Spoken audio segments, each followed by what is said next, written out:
नमस्कार, times of Swaraj में आप सबों का स्वागत है और मैं हूं संतोष सिंह। चलिए, टाइम्स ऑफ स्वराज में हम बात कैबिनेट की बैठक की कर रहे हैं। हर मंगलवार को कैबिनेट की बैठक होती है।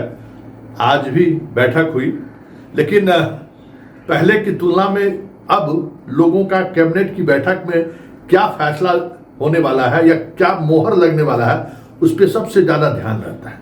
क्योंकि जिस तरीके से नीतीश बाबू खजाना का पिटारा खोल रखे हैं, कहीं ऐसा ना हो गांव गांव में ये चर्चा है कि किसी दिन शराबबंदी पर से मुहर न भी हटा दे कहीं। मतलब मजाक में है कि जिस तरीके से पिटारा खोले हुए हैं, अब नाराजगी वाला एक मुद्दा शराबेबंदी रहा है, कहीं शराबबंदी कर के घोषणा भी कर दे कि शराबबंदी खत्म। खैर, आज की कैबिनेट की बैठक में 16 एजेंडों पर मुहर लगी है, जिसमें सबसे महत्वपूर्ण एजेंडा है अब जो शिक्षकों को सम्मान दिया जाता है बेहतर कार्य करने को लेकर। इनको पहले 15,000 रुपया दी जाती थी, अब उन्हें 30,000 दिया जाएगा। हालांकि साहब का जुबान फिसलते फिसलते रह गया। पिछली बार 42 शिक्षकों को दी गई थी, इस बार भी संख्या बोलने ही वाले थे कि अपने आप को संभाल लिए। हमें लगता है कि 100 पार इस बार होगा, क्योंकि सब कुछ तो उसी दृष्टिकोण के तहत आगे बढ़ रहा है। 42 लोगों को सम्मान मिला, 100 मिले, 30,000 रुपया देना है, खजाना खुला हुआ है ही। इसी तरीके से चीजें चलेगी। एक महत्वपूर्ण फैसला ये हुआ है, उसके अलावा पीपीपी मूड में सरकार जमीन देगी राजगीर में 2 5 स्टार होटल। मतलब नीतीश बाबू तो नालंदा में जो करके जा रहे हैं, अब 2-4 डिकेट कुछ करने की जरूरत नहीं। नालंदा तो नालंदा में हो गया।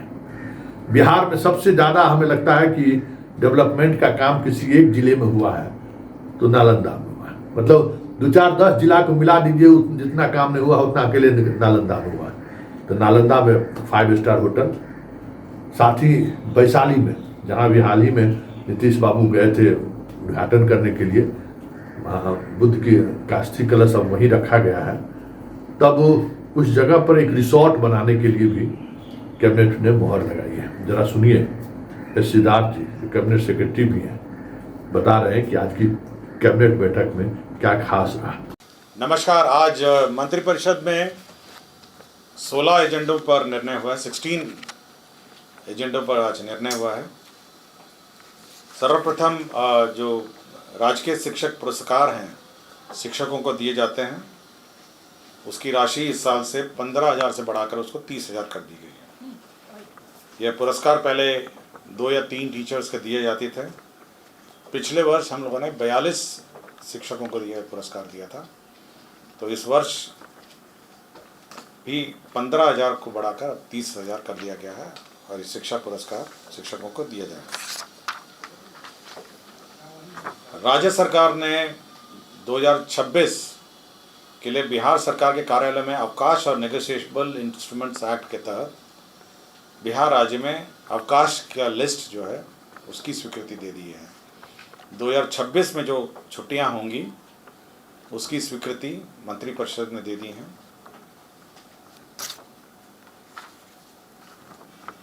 सामान्य प्रशासन का यह प्रस्ताव था और माननीय मुख्यमंत्री जी की घोषणा भी थी 15 अगस्त के भाषण में, जिसमें राज्य सरकार के अधीन सरकारी नौकरी में सभी परीक्षाओं, बिहार लोक सेवा आयोग, बिहार कर्मचारी चयन आयोग, बिहार तकनीकी सेवा आयोग, बिहार पुलिस अवर सेवा आयोग, केंद्र सिपाही चयन परिषद, बिहार आदि के आवेदन शुल्क, जो परीक्षा शुल्क है, उसमें कमी करने का निर्णय लिया गया। इसके तहत अब मात्र 100 रुपये निर्धारित किए गए हैं। जो परीक्षा शुल्क होगा वो केवल 100 रुपये निर्धारित किया गया है। पर्यटन के क्षेत्र में एक बहुत बड़ा निर्णय लिया गया है, जिसमें पीपीपी मोड में नालंदा जिले के राजगीर में 2 5 स्टार होटल निर्माण का निर्णय लिया है। इसमें सरकार ज़मीन उपलब्ध कराएगी और 2 5 स्टार होटल आपके राजगीर में खोले जाएंगे। साथ ही साथ जो वैशाली जिला अंतर्गत वैशाली में एक 5 सितारा रिजॉर्ट का भी निर्माण किया जाएगा। वैशाली में जो अभी आप जो वैशाली में जो पर्यटन स्थल बना है, वहाँ पे 5 स्टार रिजॉर्ट बनाया जाएगा और राजगीर में 2 5 स्टार होटल निर्माण किए जाएंगे, दोनों पीपीपी मोड में, और सरकार, राज्य सरकार इसमें ज़मीन दी जाएगी। कृषि विभाग में जो 20 बाजार प्रांगण है उसमें राष्ट्रीय कृषि बाजार ई नाम के तहत योजना स्वीकृत की गई है। इसमें 6 करोड़ है जो 100% केंद्र अंश है, या ई नाम जो इलेक्ट्रॉनिक मार्केट प्लेस है वह स्वीकृत किया गया। वित्त विभाग का ये प्रस्ताव था कि भविष्य निधि के आच्छादित सरकारी सेवक जो वर्ष 2012 और 13 के पूर्व वित्तीय वर्षों का वेतन भरपाई पंजी को नष्ट हो गया है और जिनका जीपीएफ और ये सब अद्यतन नहीं हुआ है, तो उनके मूल वेतन के न्यूनतम अंशदान की राशि तत्समय वित्त विभाग द्वारा निर्धारित ब्याज दर पर इसकी गणना की जाएगी। तो 12-13 से पूर्व अगर किसी का रिकॉर्ड नष्ट हो गया है और उसका वेतन भरपाई पंजी अगर नष्ट हो गई है, तो उसका जो मूल वेतन है उसका न्यूनतम अंशदान के आधार पर इसका कैलकुलेशन किया जाएगा। पथ निर्माण विभाग का प्रस्ताव था सालेपुर नरसंडा तेलमर करौटा NH 30 के किलोमीटर 224 तक पथ कुल लंबाई 19.43 किलोमीटर 2 लेन से बढ़ाकर 4 लेन चौड़ीकरण कार्य किया जाएगा। इसमें 539 करोड़ 19 लाख व्यय किए जाएंगे। पथ निर्माण विभाग का प्रस्ताव एक और था।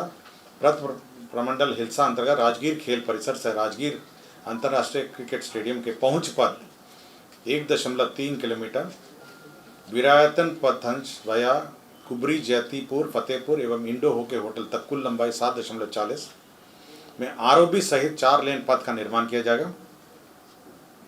इसके तहत 363 करोड़ 99 लाख 30 हजार व्यय किए जाएंगे। स्वास्थ्य विभाग के अंतर्गत बिहार महिला स्वास्थ्य कार्यकर्ता ऑक्सिलरी नर्स मिडवाइफ संवर्ग नियमावली 2025 का संशोधित करते हुए बिहार महिला स्वास्थ्य कार्यकर्ता ऑक्सिलरी नर्स मिडवाइफ संवर्ग संशोधन नियमावली 2025 स्वीकृत किया गया। वित्त विभाग का एक प्रस्ताव था राज्य सरकार की गारंटी पर ऋण हेतु गठित प्रत्याभूति मोचन निधि गारंटी रिजम्पशन फंड, ये आरबीआई का नॉर्म्स है। इसमें 1000 करोड़ जमा करना है। इसके लिए आकस्मिकता निधि से अग्रिम निकासी स्वीकृति दी गई। गन्ना उद्योग विभाग में ईक विकास सेवा भर्ती प्रोन्नति एवं सेवा शर्त नियमावली 2025 की स्वीकृति दी गई। वित्त विभाग में जो डीबीटी की जाती है एनआईसी द्वारा, उसके कार्यान्वयन के लिए 5 करोड़ 30 लाख 78,902 रुपये दिए गए हैं। आपदा प्रबंधन विभाग में एक सेवानिवृत्त ओएसडी हैं, उनकी सेवा काल संविदा पे 6 महीना और बढ़ा दी गई है, 1/10/2025 से 31/3/2026 तक 6 महीने के लिए बढ़ाई गई है। राजस्व भूमि सुधार विभाग में मधेपुरा जिला अंतर्गत अंचल चौसा मौजा रसलपुर धुरिया, इसमें ग्रिड सबस्टेशन के लिए ज़मीन सशुल्क दी जा रही है। अब बांका जिला के अंतर्गत अंचल कटोरिया मौजा मैथाबाड़ी थाना संख्या 96 में बिहार विशेष सशस्त्र पुलिस के वाहिनी मुख्यालय के निर्माण के लिए ज़मीन दी जा रही है। और गया जी में स्वर्गीय उपेंद्र नाथ वर्मा स्वतंत्रता सेनानी एवं पूर्व मंत्री बिहार सरकार की जयंती प्रतिवर्ष 23 अगस्त को गया जी शहर के दिग्गी तालाब के उत्तर पश्चिम कोना पर स्थित उनकी प्रतिमा स्थल पर राजकीय समारोह के रूप में मनाया जाएगा। इसका संबंध है। तो 16 एजेंडों पर निर्णय हुआ है।